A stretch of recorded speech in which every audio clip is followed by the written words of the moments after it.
Good morning বন্ধুরা, সবাই কেমন আছো? আশা করছি সবাই ভালো আছো, সুস্থ আছো। আমি বর্ণা, আমার লাইফস্টাইল চ্যানেলে তোমাদের স্বাগতম জানিয়ে নতুন একটা ব্লগ নিয়ে চলে এলাম। তো অনেকদিন পরে আমি ব্লগ দিচ্ছি, কালকে একটা দিয়েছি আর আজকে একটা দিচ্ছি। তো কালকে একটা ব্লগ দিয়েছি, তো তোমরা বেশি লোক দেখোনি, কারণ 9 জন দেখেছে মাত্র, দেখতে পেলাম। তো কেন এটা হচ্ছে আমি জানি না, কারণ আমি ব্লগ দিচ্ছি না সেই কারণে, না কি অন্য কোনো কারণে। তো প্লিজ তোমরা এরকম করো না, আমার ব্লগগুলো একটু দেখো। অনেক কষ্ট করে কিন্তু আমি ব্লগগুলো দিচ্ছি, সত্যি বলছি, আমার খুব পরিশ্রম আর কষ্ট হয়। আমার শরীর খারাপ, তবুও আমি কিন্তু দেওয়ার চেষ্টা করি।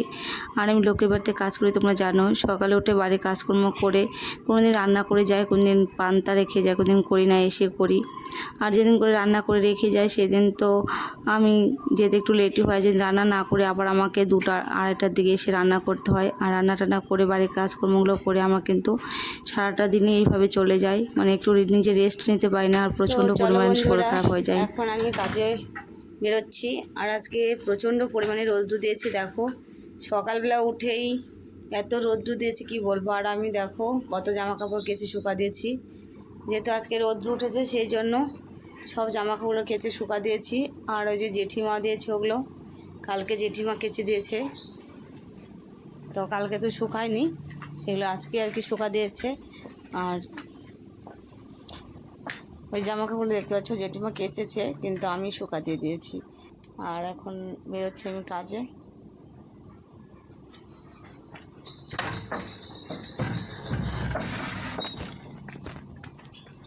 চলো যাই।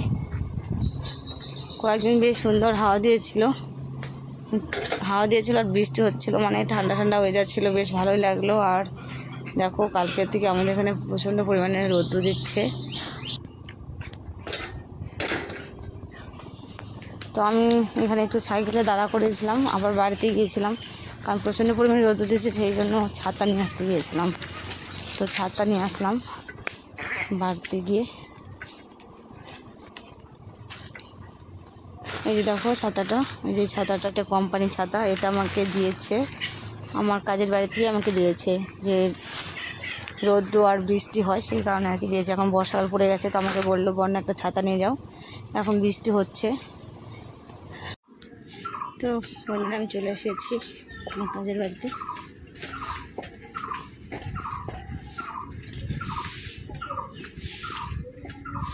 এটা হচ্ছে দ্বিতীয় বাড়ি, আমি ফার্স্ট টাইমে একটা করে এসেছি, আর এটা হচ্ছে 2 নম্বর বাড়ি, তো এখানে করবো।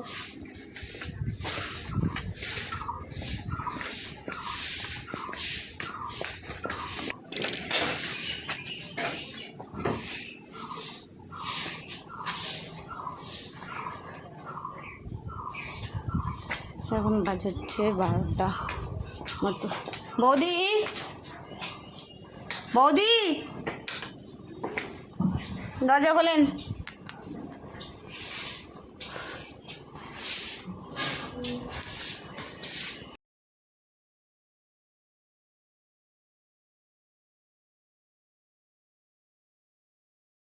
দেখো আমি জামা চেঞ্জ করে নিয়েছি বাথরুম থেকে, এখানে জামা চেঞ্জ করে আমাকে রান্না করতে হয়। আমি যে জামা পরেছি সেই জামা পরে আমাকে রান্না করতে দেয় না এখানে, সেই জন্য আমাকে জামা চেঞ্জ করে নাইটি করে রান্না করতে হয়। তো চলো বন্ধুরা, আমি চলে এসেছি দেখো কাজের এখানে। তো আমি এসে জামা কিন্তু চেঞ্জ করে নিলাম, কারণ এখানে এসে আমাকে জামাটা চেঞ্জ করে নিতে হয়, কারণ এই কাকিমা আমি যে জামাটা পরেছি সেটা পরে আমাকে রান্না করতে দেয় না। তার কারণ হচ্ছে আমি অন্য জায়গায় কাজ করি আরও, সেই জন্য আর কি। তো কাকিমা বলে যে অন্য জায়গায় কাজ করিস, তো সেই জামা পরে আমাদের বাড়িতে রান্না করতে দেবো না, জামাটা চেঞ্জ করে নিতে হবে। সেই জন্য কিন্তু আমি জামাটা চেঞ্জ করে নিয়েছি।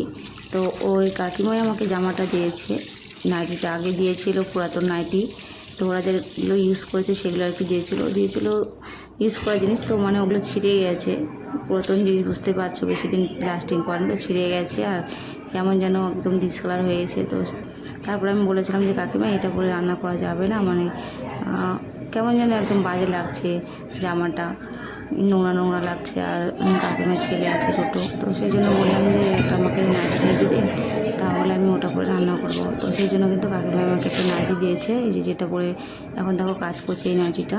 তো এটা নতুন নাইটি দিয়েছে, প্রায় 2 মাস 1 মাসের মতো হলো। আর হচ্ছে তোমার কাকিমা কিন্তু বাড়িতে নেই, কাকিমা গিয়েছে কাকিমার ভাগ্নির বাড়িতে ঘুরতে, প্রায় 1 মাসের মতো হয়ে গেল। আর আমি রান্না করতে এসেছি। দেখো আজকে এসে দেখি মাংস নিয়ে এসছে, তো মাংস রান্না করবো, ব্রয়লারের মাংস। আর আর যেদিন মাংস নিয়ে আসে সেদিন কিন্তু এদের বেশি কিছু রান্না হয় না, মাংস হবে। আর কাকিমা থাকলে কাকিমার জন্য মাছের ঝোল হয়, আর ডাল করব, আর আলু করলা ভাজা করব। আর দেখো বন্ধুরা, আমার এসে এতটা পরিমাণে গরম লেগেছিলো কী বলবো, আর জল পিপাসা পেয়েছিলো, তো আমি একটু জল খেয়ে নিলাম। আর আমি যে টাইমে আসি মানে সেই টাইমে একদম কড়া রৌদ্র থাকে, 11:30 12টার দিকে, কারণ এটা করার আগে আমি আর এক জায়গায় করে আসি, সেই জন্য কিন্তু এখানে আসতে আমার একটু লেট হয়। তো এতটা রৌদ্র গরম পড়েছে কি বলবো, মানে আর রৌদ্র রৌদ্র ঘুরে ঘুরে কাজ করতে হয় আমাদের, এক জায়গায় তো আমাদের কাজ না, মানে দৌড়াদৌড়ি কাজগুলো থাকে আর কি, এক জায়গাতে কাজগুলো পাই না, যখন যেখানে পাই তখন সেখানেই করতে হয়, এরকম আর কি। আর এই বাড়িতে যেটা করি সেটা হলো অনেকটাই দূর, প্রায় আধ ঘন্টা মতো লেগে যায় আসতে। তো বুঝতে পারছো তাহলে এই রোদ্রের মধ্যে কতটা কষ্ট হয় সাইকেল চালিয়ে আসতে। আর তারপরে দেখো এই কাকিমা মানে একটু কি বলবো মিনিয়া টাইপের আছে, মিনিয়া বলতে সুশি বামনি টাইপের।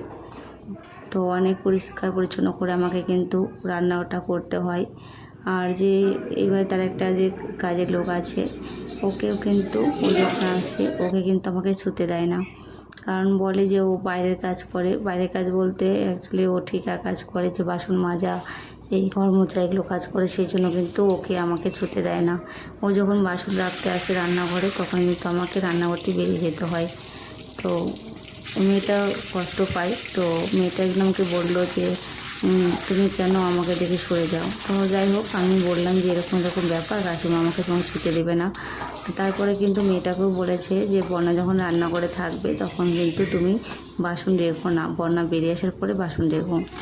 নাহলে দেখো কী বলবো, আর মানে আমি যে কাজ করি সত্যি কথা বলতে আমাদেরকে মানুষ বলে মনে করে না, মানে বিশেষ করে যারা কাজের লোক, আমরা যে যে কাজের লোক, লোকের বাড়িতে কাজ করি, আমাদেরকে সবসময় কাজের লোক হিসাবেই চোখে দেখে, মানে ছোটো চোখে দেখে সবসময়, আমাদেরকে কোনো সম্মান নেই, কোনো সম্মান দেয় না, মানে কি বলবো আর বুঝতেই পারছো।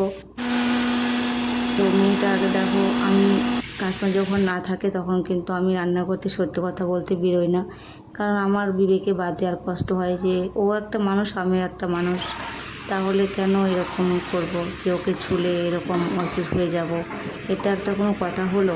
আমিও তো রান্না করি, কাজ করি, ও কাজ করে, কারণ মেয়েটা কষ্ট পাবে সেই জন্য কিন্তু আমি সরি না। যখন কাকিমা থাকে তখন কিন্তু আমি সরে যাই, কারণ না শুনলে কাকিমা তখন অশান্তি তৈরি করবে, আমাকে গালিগালাজ করবে, সেই জন্য। আর আমরা লোকের কাজ করি বলে আমাদের কিন্তু সবসময় অনেকেইরা ঝিঝাকর বলে থাকেন, কারণ আমরা ছোট জাতের কাজ করি, মানে আমরা ছোট লোক, ছোট জাতের কাজ করি, নিচু জাতের, সেই জন্য আমাদেরকে কেউ সম্মান দেয় না বা সম্মান দিয়ে কথাও বলে না, আর আমাদেরকে মানেও না। তো কী করবো বন্ধুরা বলো, কর্ম খারাপ করেছি, কষ্ট তো করতেই হবে, আর লোকের কথাও শুনতে হবে, কারণ পড়াশোনা করিনি, পড়াশোনা করলে হয়তো ভালো কিছু করতাম, কারণ অল্প বয়সে বিয়ে দিয়েছে বাবা বাড়ি গরিব ছিল, আমাদের পড়াশোনা করাতে পারেনি, সেই জন্য আর কি ছোটো থাকতে বিয়ে দিয়েছে। আর দেখো বিয়ে যে দিয়েছে, বিয়ে দিয়ে কোনো সুখ হলো না, কারণ বাবা মায়ের সুখ হলো না, বাবা মা ভেবেছিল বিয়ে দেবো, কারণ আমাদের আর কষ্ট করতে হবে না, তো সেটা কিন্তু আর হলো না, আমার বাবা মাকে কিন্তু কষ্ট করতে হলো, আর আমিও কিন্তু দেখো একা হয়ে গেছি, কারণ আমার মতো তো আর দুঃখিনী হয়তো আছে, না থাকা না আছে, অনেকেই আছে, কিন্তু আর যেন কেউ না হয় দ্বিতীয় ব্যক্তি, এটা আমি ভগবানের কাছে প্রার্থনা করি যে আমি যে কষ্টটা করছি এই কষ্ট যেন কেউ আর না করে, বা কারোর সাথে এরকম কিছু না ঘটে। আমার যে হাজব্যান্ড চলে গেছে, আমার কিন্তু প্রচুর পরিমাণে কষ্ট হয়, এই যে লোকের বাড়িতে কাজ করে ছেলে মেয়ে দুটোকে মানুষ করা, আবার বাড়ির কাজকর্ম করতে হয়, মানে কি বলবো, শরীরে মানে প্রচণ্ড পরিমাণে টায়ার্ড শরীর, আর শরীরের উপরে ধকল যায় অনেক, তোমরা বুঝতেই পারছো, আর মাথার উপরে অনেক হেডেক, টেনশান, চাপ সব সময়। আর আমার তো ঘুমের প্রবলেম হয়ে গেছে, এটাও তোমরা জানো যে আমার টেনশান করতে তো ঘুমের প্রবলেম হয়ে গেছে, ঘুমের ওষুধ খেয়ে আমি রাত কাটাই, আর ঘুমের ওষুধ না খেলে কিন্তু আমার ঘুম হয় না, তখন শরীর প্রচণ্ড পরিমাণে দুর্বল হয়ে যায়। তো ঘুমের যে ওষুধটা আনবো সেই টাকাটাও কিন্তু আমার হাতে সময়তে থাকে না, মানে এমন পরিস্থিতি হয়ে যায়। আর আমার হাজব্যান্ড মারা গেছে, আমাদের জন্য কিন্তু কোনো টাকা পয়সা কিচ্ছু রেখে যায়নি, কারণ আমার শ্বশুরবাড়িও ছিল গরিব। আর যে টাকা ইনকাম করতো সব টাকা কিন্তু আমার শাশুড়ি মাকেই দিত, কারণ আমার হাতে 1 টাকাও দিত না, কারণ আমার বয়সটা ছিল খুব অল্প আর আমি বুঝতামও না সেরকম কিছু। আর ঝগড়াঝাটি লাগবে বলে আমি ভয়েও কিছু বলতাম না। তো কী বলবো, তারপরে তো এই হচ্ছে কর্ম, সেই জন্য এরকম কর্ম করতে হচ্ছে। আর একটা কথা কি জানো তো বন্ধুরা, হয়তো আমি কোনো খারাপ কিছু করে এসেছিলাম সেই জন্য এত কষ্ট ভোগ করতে হচ্ছে। আমি এটা মানি যে অনেকেই বলে, আর আমি এটা মানি যে আরেক জন্মে হয়তো খারাপ কিছু করে এসেছিলাম, সেই জন্য এই জন্মে এতটা কষ্ট ভোগ করতে হচ্ছে। আজকে একটু তাড়াতাড়ি হয়ে গেল, কারণ আজকে একটু কম রান্না ছিল সেই জন্য। তো আজকে এতটা রৌদ্র গরম দিয়েছে কি বলবো।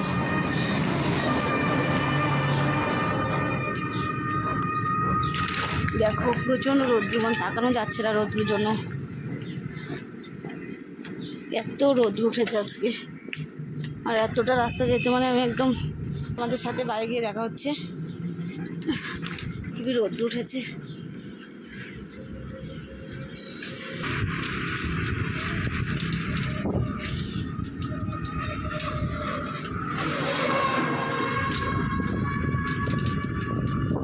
তো দেখো কি রোদ দিয়েছে, এখন বাজে বেলা 2:30, আর এতটা রোদ কি বলবো।